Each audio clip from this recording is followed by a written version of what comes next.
Lions TV, we are sponsored by Regal Elevators and Lifts Consultants Limited, a company that is owned and operated by a Millwall fan, just like every single one of the sponsors that you can already see on the screen. If you are going to do a bit of business in 2023, then please keep it in the Millwall family by checking out all of our sponsors' website links in the description below. This is your post-match analysis video for yesterday's 7th away win on the road, away at the Majeski Stadium. We beat Reading by 1-0. It wasn't pretty, once again, and I'll be honest, I'm not sure how we keep winning these away games, but as Joe Amara very correctly says, it is a results business, and we are currently doing a business and well in the hunt of the top six. As always, let's start by taking a look at the 11 that the gaffer picked to start the match. And so, one change was made from the team that lost 3-2 at the Den last time out against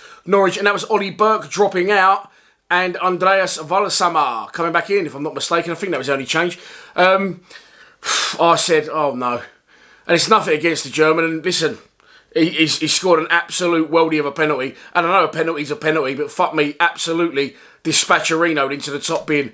Fantastic penalty. So that was the one change, and we've won the game again. So you can't complain. I've been pressing for Bart to come back in instead of Long. I've been pressing for Hutchinson to come back in instead of Creswell. And I think it's time for me now, personally, to let sleeping dogs lie. I did stick up for George Long in the Norwich game. I don't think the goal was his fault. Their equaliser, which sort of pushed them into second gear and go on to win the game. But they haven't won today, by the way, which has kept us in the top six. They've lost home to Sunderland by 1-0. So, yeah, I'm going to stop banging those drums. We're flying. The gaffer's getting it spot on. And long may it continue. I did say in my preview, you know, I'm not sure what he'll do, but we leave it up to him now. We trust his judgment. And he got it spot on again yesterday, in my opinion. The games that we're winning, and I don't mean this in a negative way, it's just an observation. We have got, from our last 4 away games, out of a possible 12 points, 10. That's phenomenal. However, I have no idea how we've got 10. Well, I do, but we've not attacked. We've really got out of our half in the majority of those games. But, you know, a good side can win games without playing particularly well. And I feel that we're defending almost...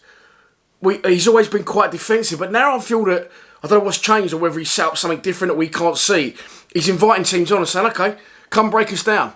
You know, the Stoke result especially is not to be sniffed at, because since we beat them at the Bet365, they've gone on to win back-to-back games and score 8 goals in the process. So you just can't argue with it. And I feel that yesterday was a Millwall-type performance. Bodies on the line, Warriors. Shout-outs especially to Jake Cooper, who I've always backed. I know a lot of you felt that he went off the boil. And Charlie Creswell alongside him. I'm half regretting a few of my comments earlier in the season saying he's shit, get rid of him. You know, there was obviously a player in there, but I didn't think it was just the right fit for Creswell at Millwall. But he's come back into it now, and he's going from strength to strength, and I feel it shows the reliance that Gary Rowett put on his shoulders to pair him off against the fucking ponytail donkey, Andy Carroll.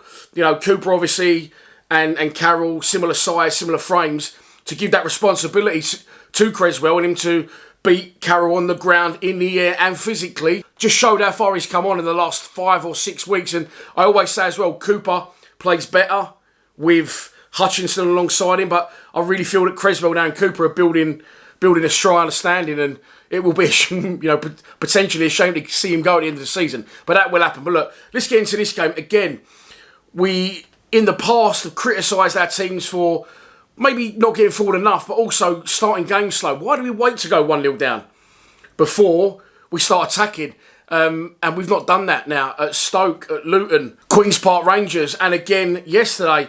We're starting out, we didn't start particularly well, but we're getting an early chance and we're scoring goals. Ian Fleming turns them over again, and the man's pace is questionable, but his power and his close control and his composure in the attention of defenders, which he just gets his body in there.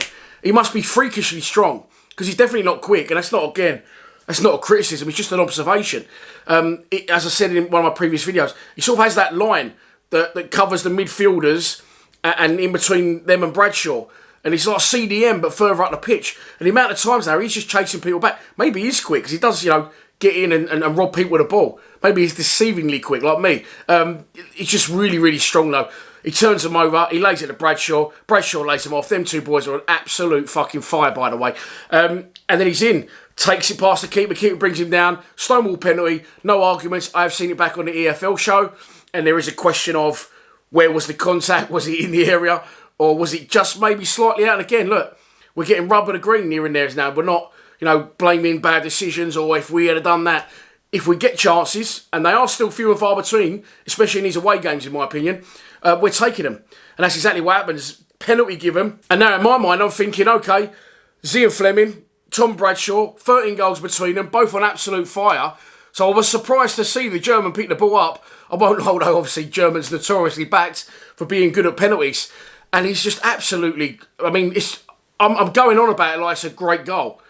It was, but it wasn't because it was a penalty. You shouldn't be missing penalties, in my opinion. You definitely shouldn't be missing a target as a professional footballer on X amount. I get there's pressure, hardly pressure in the cauldron that is the Majeski Stadium. Absolute soulless bowl, but brilliant penalty from Volkshammer. And then again after that, it was mainly Reading. If I go through the team, Long, rarely troubled in the game. Danny Mack, love you, Dan. Brilliant man of the match a couple of times recently, and I forgot to mention it. It's just his final ball going forward.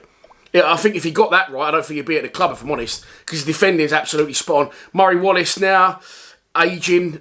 He's got the old Adidas crowd finders on, and he just boom, out of play. But and the two centre-halves I've covered. Savile again, superb. Ryan Leonard, absolutely brilliant alongside him, especially after a long injury layoff that he's had. Instrumental in everything that we did well. Fleming, of course, he's just a Bermondsey B, and then you've got Bradshaw up front. The wide men, again, Honeyman, not his greatest game yesterday, but he's tenacious, and he's just fiery. He's just a little fucking pit bull, isn't he? So I love him. And then Volkshammer, again, other than the penalty, did fuck all really in the game. But he's affecting football matches. Remember him setting up Tom Bradshaw for a goal against Sheffield United recently. But yeah, after this, for me, there's not really a lot to talk about. It's all pretty much Reading again. Yes, they got possession. Yes, they're coming forward. But it almost seems like Railway's saying, all right, well, come on in. Try and break us down. And what that can be for a team is it can be tiring, constantly trying to break you down, physically and mentally. And it can also, affect your confidence. Like, what's going on here? We can't find a way through. A ball fired across the box that George Long takes. It wasn't going in. It was a cross. He takes it well. Other than that, I can't think of anything they really had in the game, Reading. I could be wrong. As I said, Creswell absolutely had Andy Carroll on toast. Cooper was brilliant in defence and getting chased down into corners and turning out and doing really well with his feet, which was good to see. And then the second half, you think, come on, let's give the fans a bit more. We've had brilliant followings now at Stoke, at Reading, at Luton, at Queen's Park Rangers. I think atmosphere-wise, that was the worst one yesterday at the recent 4 away games. And that wasn't down to our fans.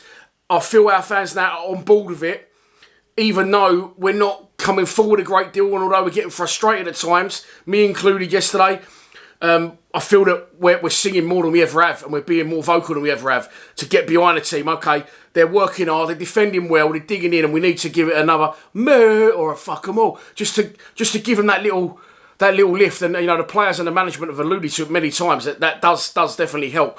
But the second half, nothing really, a whole lot of nothingness. Reading pinned us in for long periods.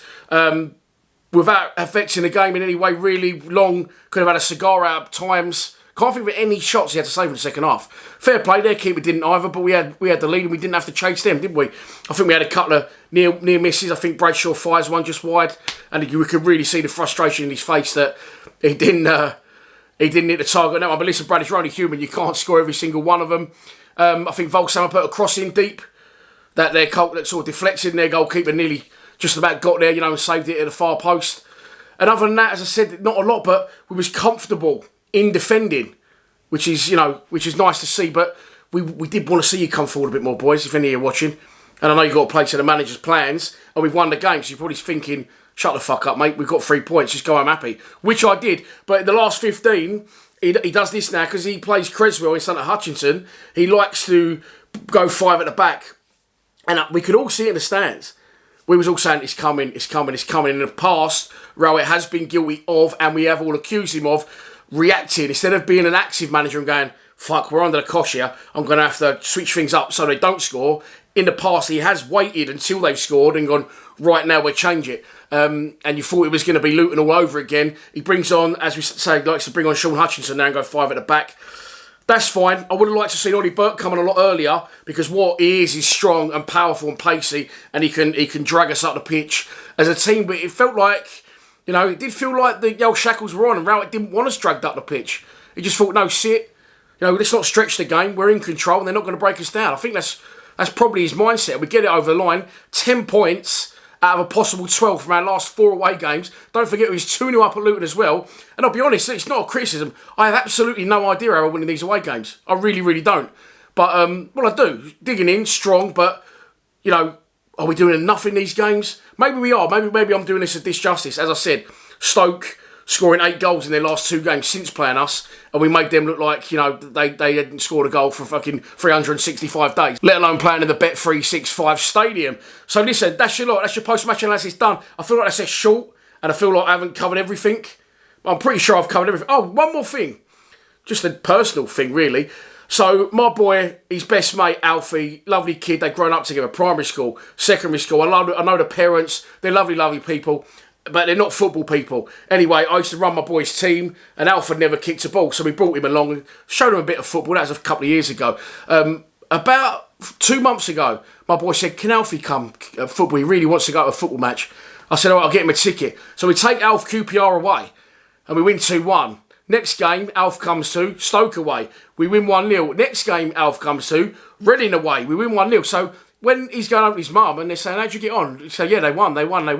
They must think that Millwall like Man City. I don't know. But look, Alfie's the lucky charm, and I don't care if it's GCSE year and his future matters. He's getting kidnapped, and he will be coming. West Brom away, Wigan away, Blackpool away. Let's try and take the numbers and the sellouts we have, by the way, to these other away games. As long as this bandwagon keeps rolling, we've got 2 very winnable, but very Millwall-like games that we wouldn't win coming up this week. Of course, we've got Swansea at home on Tuesday. I'll be back for that tomorrow in a preview. And then on Saturday, Huddersfield can't buy a win for love nor money. So you probably know what's going to go on next Saturday. I think that's the 18th at the Den. I will be giving away 2 match tickets for that game to a member of the YouTube channel. So if you aren't a member and you want to become one, all you've got to do is have a little look in the link below, and you'll get taken directly to where you want to be. I've booked in a couple of Lions lounges as well. However, the players have said to me, can we wait till the summer? Oh, they are current players as well. There's a little clue. And I think that works for us at the minute with the sheer amount of games we've got going on. Give us a little bit of content to have during the summer months when there is no football. And of course, we're planning for the Premier League. Is it possible? Who knows? Look, we're in the top 6. I keep saying I think we'll fall short. I did predict a 2-1 win against Reading. So I got the result right, if not the scoreline. But look, we go again. It's all guns blazing. And I said 2 really winnable games coming up at the Den. I'll be back tomorrow. Enjoy the rest of your Sunday. Although I'm guessing by the time this goes out, it's going to be pretty much over. Please subscribe to Lions TV. Come on, you Lions.